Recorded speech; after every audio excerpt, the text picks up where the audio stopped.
ಪತ್ರ ಓದೋ ಸಮಯ ಅಲ್ವಾ? ಬನ್ನಿ ಪತ್ರ ಓದೋಣ. ಗುರುಜಿ, ಪತ್ರವನ್ನ ಆಶಾ ಅವ್ರು ಬರೀತಿದ್ದಾರೆ. ಎಲ್ಲಿಂದ ಅಂತ ತಿಳಿಸಿಲ್ಲ. ಪೂಜ್ಯ ಶ್ರೀ ನರೇಂದ್ರ ಬಾಬು ಶರ್ಮಾ ಗುರುಜಿ ಅವರಿಗೆ ಹಾಗೂ ನಿರೂಪಕಿ ದಿವ್ಯಾ ಅವರಿಗೆ ನಮಸ್ಕಾರಗಳು ಅಂತ ಹೇಳ್ತಾರೆ. ನಮಸ್ತೆ ಆಶಾ ಅವರೇ.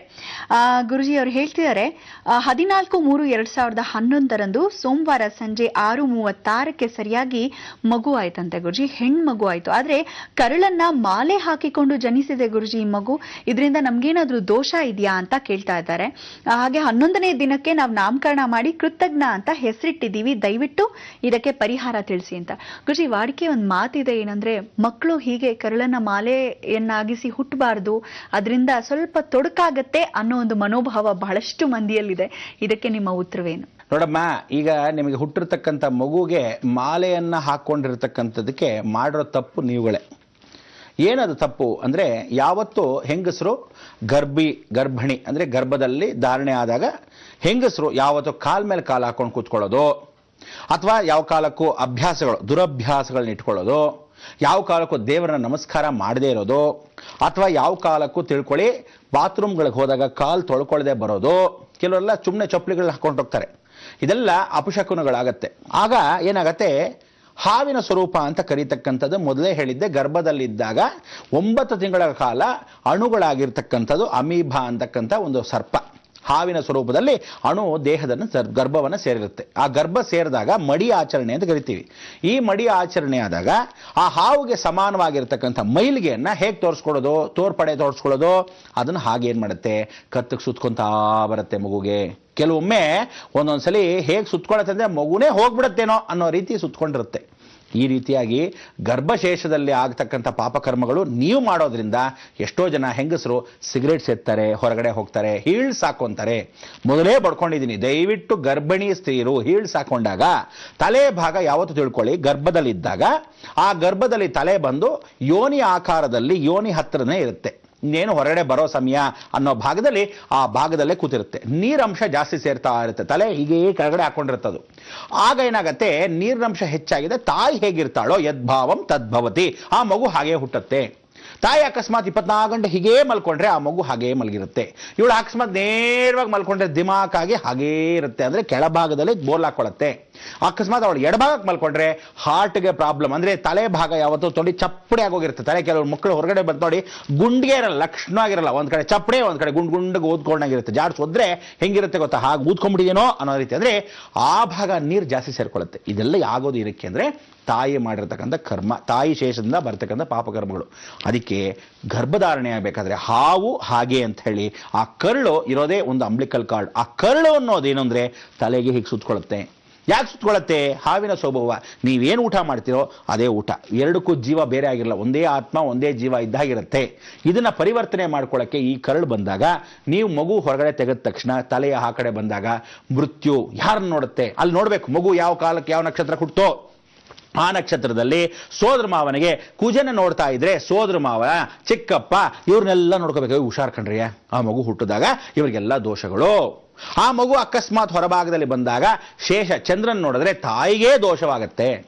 ಅಂದರೆ ಆಪರೇಷನ್ ಮಾಡೋ ಸಮಯಕ್ಕೆ ಏನಾದರೂ ನಾರ್ಮಲ್ ಡೆಲಿವರಿ ಆಗದಿದ್ರೆ ಆಪರೇಷನ್ ಮಾಡಬೇಕಾದ್ರೆ ಮಗುಗಾದ್ರೂ ಡೇಂಜರು, ಇಲ್ಲ ತಾಯಿಗಾದ್ರೂ ಡೇಂಜರ್, ಹೀಗಾಗತ್ತೆ. ಇಲ್ಲದಿದ್ದರೆ ಸೂರ್ಯನ್ ನೋಡಿದ್ರೆ ತಂದೆಗೆ ಗ್ಯಾರಂಟಿ ಡೇಂಜರ್.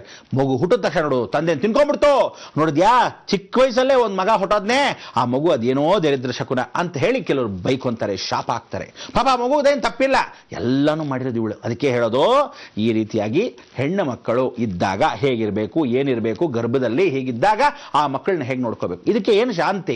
ಹೊರಗಡೆ ಬಂದ ತಕ್ಷಣ ಈ ಮಗು ಈ ರೀತಿಯಾದಾಗ ಸೋದರ ಮಾವನ್ನ, ಚಿಕ್ಕಪ್ಪಂದ್ರನ್ನ ಇವ್ರನ್ನೆಲ್ಲ ಕರೆದಾಗ ನಾಮಕರಣಕ್ಕೆ ಮೊದಲು ಎಣ್ಣೆ ಶಾಸ್ತ್ರವನ್ನ ಮಾಡಬೇಕು. ಆ ಎಣ್ಣೆ ಶಾಸ್ತ್ರದಲ್ಲಿ ಎಣ್ಣೆಯನ್ನ ನೋಡಿ ಮುಖವನ್ನ, ಅಂದ್ರೆ ಮಗು ಮುಖವನ್ನ ಡೈರೆಕ್ಟ್ ಆಗಿ ತಂದೆ ಬಂದು ಬಹಳ ಸಂತೋಷ ನನ್ನ ಮಗು ಹುಟ್ಬಿಡ್ದಂತೆ ಅಂತ ಹೆಣ್ಣಾಗ್ಲಿ ಗಂಡಾಗ್ಲಿ ಓಡ್ ಹೋಗಿ ನೋಡಬಾರ್ದು.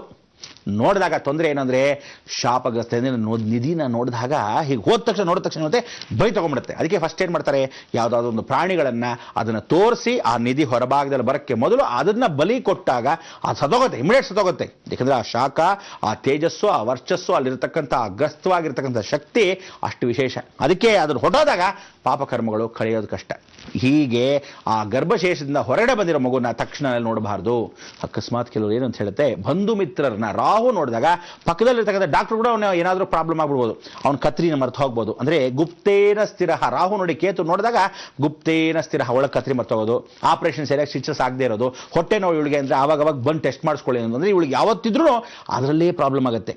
ಸ್ಟಿಚ್ ಮಾಡಿರ್ತಾರಲ್ಲ, ತಿರುಗಿ ಆ ಸ್ಟಿಚಸ್ ಅಲ್ಲಿ ಏನೋ ಒಂದು ತೊಂದರೆ ಆಗಿರುತ್ತೆ, ಅದು ಸರಿಯಾಗಿ ಬೆಳವಣಿಗೆ ಆಗಿರಲ್ಲ, ಇಲ್ಲ ಬೇಗ ಕೂಡ್ಕೊಳ್ಳಲ್ಲ, ಆ ರೀತಿಯಾಗಿ ಪಸ್ ಫಾರ್ಮೇಷನ್ ಆಗೋದು, ಅಥವಾ ಇವಳಿಗೆ ನಾವೇ ಆ ಕೆರ್ಕೊಂಡು ಏನಾಗುತ್ತೆ, ಆ ಮಾರ್ಕ್ಸ್ ಹಾಗೆ ಬರುತ್ತೆ. ಇದೆಲ್ಲ ಯಾತಕ್ಕಾಗೋದು, ಈ ತಾಯಿಯಿಂದ ಆಗಿರ್ತಕ್ಕಂಥ ಶಾಪಗಳು. ಅದಕ್ಕೆ ಇದಕ್ಕೆಲ್ಲ ಏನು ಶಾಪಗಳು, ಶಾಪ ವಿಮೋಚನೆ ಪಡಕ್ಕೆ ಕುಜ ಅಂದ್ರೆ ಶನಿ ಎರಡನ್ನ ಸೇರ್ಪಡಬೇಕು. ಕಬ್ಬಿಣದ ಬಾಂಡ್ಲಿ ಎಣ್ಣೆ ಹಾಕಬೇಕು, ಆ ಎಣ್ಣೆ ಒಳಗೆ ವಿಶೇಷವಾಗಿ ಶಾಸ್ತ್ರ ಸಂಪ್ರದಾಯ ಪೂಜೆ ಪುನಸ್ಕಾರವನ್ನು ಮಾಡಬೇಕು. ಮೊದಲನೇ ಸಲ ಆ ಮಗುವನ್ನು ತೋರಿಸ್ಬೇಕು. ತದನಂತರ ತಂದೆ ಆದವನು ಮಗುವನ್ನು ನೋಡಕ್ಕೆ ಮೊದಲು ಎಣ್ಣೆ ನೋಡ್ಬಿಟ್ಟು ತದನಂತರ ಮಗುವನ್ನು ನೋಡಕ್ಕೆ ಹೋಗಬೇಕು. ಆಗಲೇ ಆ ಶಾಸ್ತ್ರ ಸಂಪ್ರದಾಯವಾಗಿರ್ತಕ್ಕಂಥ ದೋಷ. ನೀವು ಹೆಸರು ಏನು ಬೇಕಾದರೂ ಇಟ್ಕೊಳ್ಳಿ, ಬೇಡ ಅಂದಿಲ್ಲ. ಹೆಸರಿಗೆ ಯಾವುದೂ ಸಂಬಂಧವಿಲ್ಲ. ಹುಟ್ಟಿದ ನಕ್ಷತ್ರ ಬಹಳ ಮುಖ್ಯ. ಆ ನಕ್ಷತ್ರದ ದಿವಸ ಆ ನಕ್ಷತ್ರಕ್ಕೆ ಅಧಿಪತಿ ಆಗಿರ್ತಕ್ಕಂಥ ದೇವರು ಯಾರೋ ಆ ದೇವರನ್ನು ಸ್ಮರಣೆ ಮಾಡ್ಕೋಬೇಕು. ನಕ್ಷತ್ರ ಅಕಸ್ಮಾತ್ ನೀವುಗಳು ನೋಡಬಹುದು, ಕುಜನ ಮನೇಲಿ ಇದ್ರೆ ಸುಬ್ರಹ್ಮಣ್ಯ ಸಮೇತವಾಗಿ, ಅಂದ್ರೆ ಮೇಷರಾಶಿ ವೃಶ್ಚಿಕ ರಾಶಿ ಇದ್ರೆ ಸುಬ್ರಹ್ಮಣ್ಯಕ್ಕೆ ಸಮೇತವಾಗಿ ಇಟ್ಕೋಬೇಕು. ಇಲ್ಲ ನಾವುಗಳು ಯಾವ ಕಾಲ ವೃಷಭ ರಾಶಿಯಾಗಿ ಇಟ್ಕೊಳ್ಳೋದು, ತುಲಾ ರಾಶಿಯಾಗಿ ಇಟ್ಕೊಳ್ಳೋದು, ಇಲ್ಲ ಶುಕ್ರನ ಸಂಬಂಧ, ಆದ್ರೆ ಮಹಾಲಕ್ಷ್ಮಿ ಕೃಪಾ ಕಟಾಕ್ಷದಲ್ಲಿ ಪ್ರಾರ್ಥನೆ ಮಾಡಬೇಕು, ದುರ್ಗಾ ಕೃಪಾ ಕಟಾಕ್ಷದಲ್ಲಿ ಪ್ರಾರ್ಥನೆ ಮಾಡ್ಕೋಬೇಕು. ಹೀಗೆ ಮಾಡ್ಕೋಬೇಕು. ಅಂದ್ರೆ ಈ ರೀತಿಯಾಗಿ ಆ ನಕ್ಷತ್ರ ಯಾವ ರಾಶಿಯಲ್ಲಿರುತ್ತೋ ಆ ದೇವತೆಗಳು ಯಾರು ಅನ್ನೋದು ಸ್ಮರಣೆ ಮಾಡ್ಕೊಂಡಾಗ, ಆ ಸ್ಮರಣೆನ ಮಾಡ್ಕೊಂಡು ಈ ಮಗುನ ಮುಟ್ಟಿದಾಗ ನಮಗೆ ಆ ದೋಷಗಳು ಹೋಗುತ್ತೆ. ಆದರೂ ಕರಳು ಕತ್ತರಿಸಿದಾಗ ಆ ಕರಳನ್ನ ಏನು ಮಾಡಬೇಕು, ಎಷ್ಟೋ ಜನ ಮಾಡೋದೇ ಇಲ್ಲ. ಅದಕ್ಕೆ ಪರಿವರ್ತನೆ ಆ ಮಗುಗೆ ಆ ಬೊಡ್ಡಲ್ಲಿ ಹೊಟ್ಟೆ ಭಾಗದಲ್ಲಿ ನೋಡಿ ಕೆಲವರು ಹಾಗೇ ಉಳಿದು ಹೋಗುತ್ತೆ, ಅದು ಬೇಗ ಹೋಗಲ್ಲ. ಆ ದೃಷ್ಟಿ ಕೆಲವರು ಹಾಗೆ ಕೊಳ್ತು ಆ ಹೊಟ್ಟೆ ಹೊಕ್ಕಳ ಭಾಗದಲ್ಲಿ ಗುಂಡಿಗೆ ಇರುತ್ತೆ, ಗಂಡು ಮಗುಗಾದ್ರೂ ಹೆಣ್ಣು ಮಗುಗಾದ್ರು. ಅದು ಯಾಕೆ ಹಿಂಗೆ ಇದೆ, ಇದಕ್ಕೆ ಅಂದ್ರೆ ದೋಷಗಳು ಅಷ್ಟೇ ಇರುತ್ತೆ. ಆ ಮಗುಗೆ ಆ ರೀತಿ ತೊಂದರೆಗಳಾದ್ರೆ ದೊಡ್ಡ ಮಗು ಆದ್ರೂ ಪಾಪ ಅದಕ್ಕೆ ತೊಂದರೆ ಆಗಲ್ವಾ. ಅದಕ್ಕೆ ಕೆಲವ್ರಿಗೆಲ್ಲ ಹೊಟ್ಟೆ ಒಬ್ರ ಆ ಥರ ಇದು ಬಿಡುತ್ತೆ, ಗಟ್ಟಿ ಇದ್ದಂಗಿರುತ್ತೆ, ಒಳ್ಳೆ ಕಲ್ಲಿದ್ದಂಗೆ, ಆ ಥರದ್ದೆಲ್ಲ ಆಗತ್ತೆ ದೋಷಗಳು. ನಾಳೆ ಏನಾಗತ್ತೆ, ರೋಗ ರುಜಿನಗಳು, ಕಟ್ಟಿಟ್ಟ ಬುತ್ತಿ, ಜೀರ್ಣಶಕ್ತಿ ಸರಿಯಾಗಿರಲ್ಲ, ಆ ಮಗುಗೆ ಅಭಿವೃದ್ಧಿ ಆಗಲ್ಲ. ಅದಕ್ಕೆ ನೀವು ಮಾಡಬೇಕಾದಿಷ್ಟೇ, ಸುಬ್ರಹ್ಮಣ್ಯನ ಸ್ಮರಣೆ ಮಾಡ್ಕೊಳ್ಳಿ, ಬಹಳ ಬೇಗ ಈ ದೋಷಗಳು ಹೋಗುತ್ತೆ. ಎಣ್ಣೆ ಶಾಸ್ತ್ರವನ್ನು ಮಾಡಿ ಆ ಶಾಸ್ತ್ರ ಸಂಪ್ರದಾಯ ಅರ್ಚಕರನ್ನ ಯಾರನ್ನಾದ್ರು ಕೇಳಿ ವ್ಯವಸ್ಥೆ ಮಾಡಿಕೊಡ್ತಾರೆ. ಆ ಶಾಸ್ತ್ರದ ಮುಖಾಂತರವಾಗಿ ಮಗುವಿನ ದರ್ಶನವನ್ನ ತಂದೆ ಆದವನಿಗೆ ತಾಯಿ ಆದವ್ರು ನೋಡ್ಬಿಟ್ಟು ಆಮೇಲೆ ಪರಿವರ್ತನೆ ಮುಂದುವರಿಬೇಕು. ಈ ಅಕಸ್ಮಾತ್ ನೋಡದೇ ಇದ್ರೆ ಈಗಲಾದರೂ ಆ ಉಪ್ಪನ್ನ ಋಣವನ್ನು ತೀರಿಸ್ಕೊಂಡು ಉಪ್ಪು ಬೂದ್ ಕುಂಬಳಕಾಯಿ ದರ್ಶನ ಮಾಡಿರತಕ್ಕಂಥದ್ದು ದೋಷವಾಗಿ ಪರಿವರ್ತನೆ ಮಾಡೋಕ್ಕೆ ದಾನವಾಗಿ ಕೊಟ್ಟು ಒಂದು ದೇವಾಲಯದಲ್ಲಿ ಈ ಶಾಸ್ತ್ರವನ್ನು ಮಾಡ್ಕೊಳ್ಳಿ, ಎಲ್ಲ ಒಳ್ಳೇದಾಗತ್ತೆ ಅಂತ ಈ ಮುಖಾಂತರ ಹೇಳ್ತಾ ಇದ್ದೀನಿ. ಆಶಾ ಒಳ್ಳೇದಾಗತ್ತೆ.